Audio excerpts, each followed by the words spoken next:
Good Wednesday morning, my friends. It's May 6th. 5? Let me see what day it is. May 5. It's May 5, 2021. We're going to talk about judging again today. So, pardon my RV appearance and my RV band-aids. I've got a blood blister here. I've got a bad cut. One of those cuts where it takes like a chunk out of you. The back of the hinges on the doors in the bathroom and in other places, but this happened in the bathroom.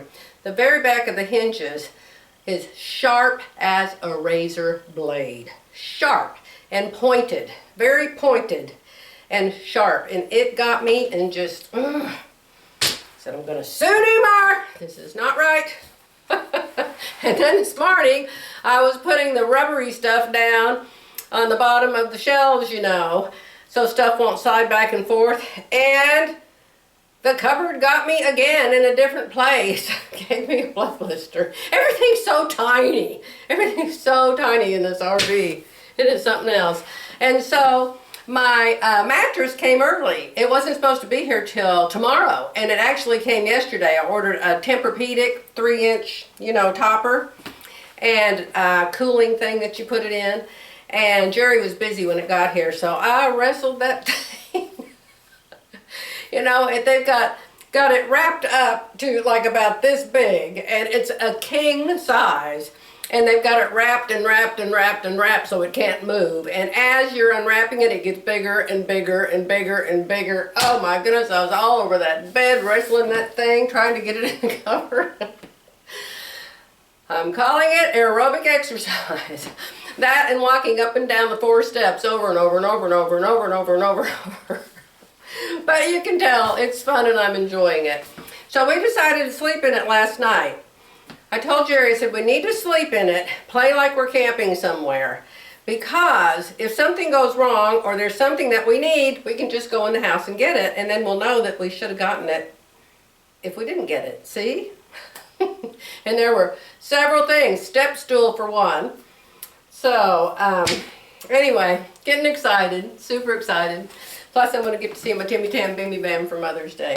All right, let's talk about be careful about judging again. This is Matthew 7:2. In the same way you judge others, you will be judged, and with the measure you use, ouch, it will be measured to you. Whoa. A judgmental, critical spirit is such a burden. When you think about it, does anyone want to be around someone who is judgmental and critical? Not so much. And if you're the one living with this kind of spirit, it's oppressive and heavy because you're always finding fault with others instead of loving them as Jesus commanded. Remember, the measuring stick you use on other people will come back to you because God is your judge. Don't judge, just love and let God do the judging. Yes, and one of you sweet people left me a comment because I was saying, I think you do need to judge. You need to judge. You need to judge whether you should have a relationship with somebody. You need to judge the fruit on their tree or the lack of fruit on their tree. And somebody said, I need to call that discernment. So I think that's good. That would be discernment. And of course, we aren't going to judge others insofar as their choices in everyday life, I suppose.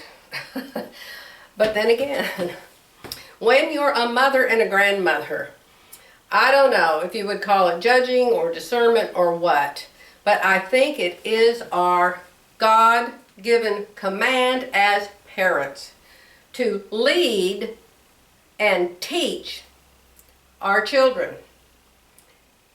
Yes, they grow up, but I don't think you're really very mature until you're at least 50. I wasn't. I grew up in a family that was very, very critical. We were critical of each other.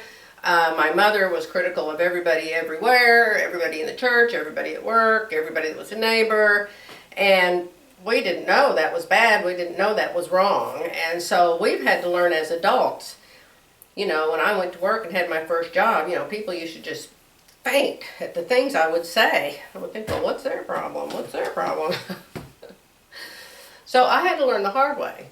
So if your parents teach you, if you don't have something nice to say about somebody, don't say anything. My mother never told me that. My father never told me that.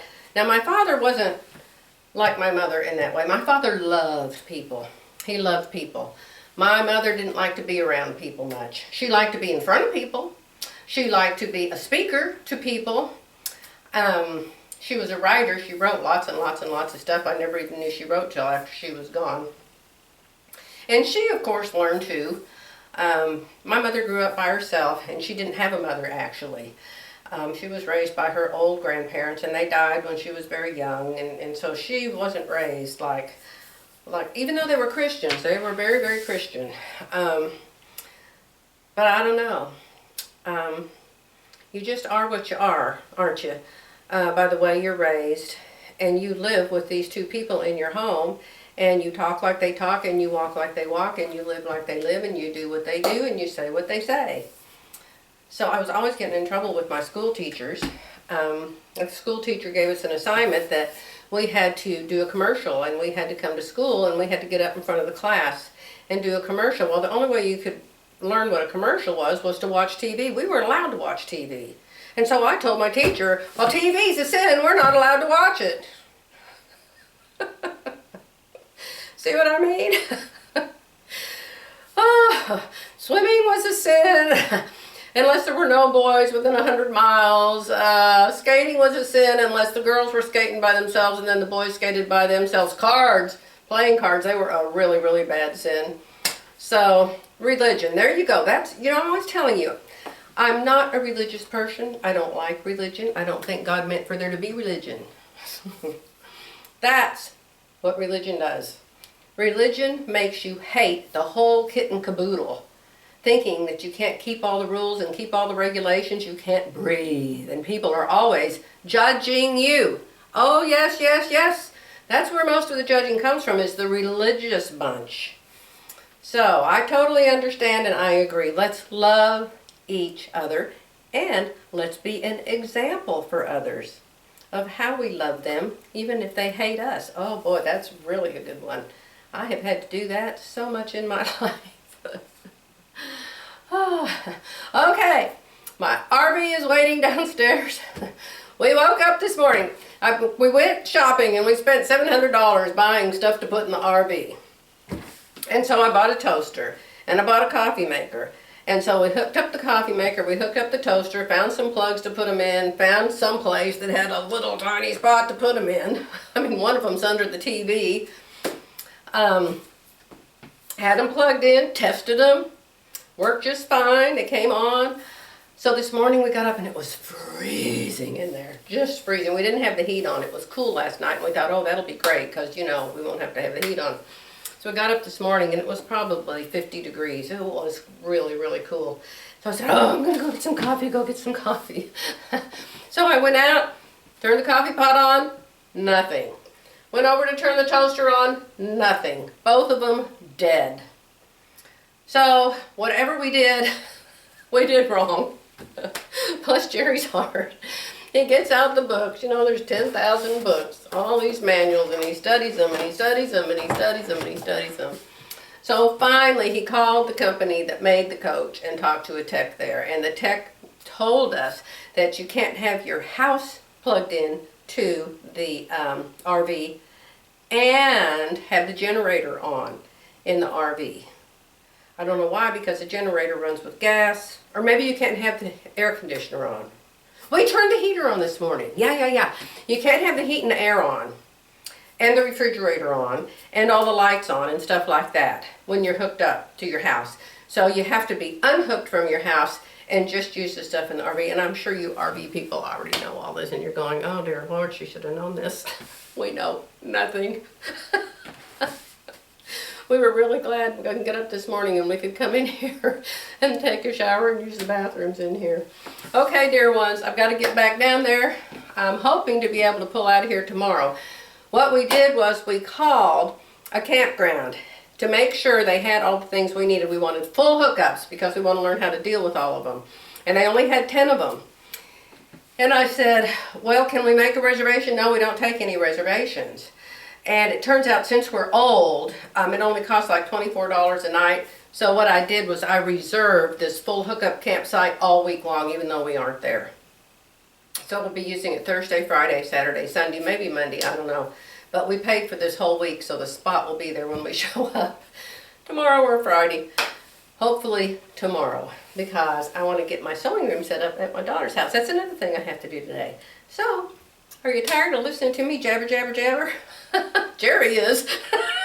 He's like, Joy, you just talk constantly. I can't think.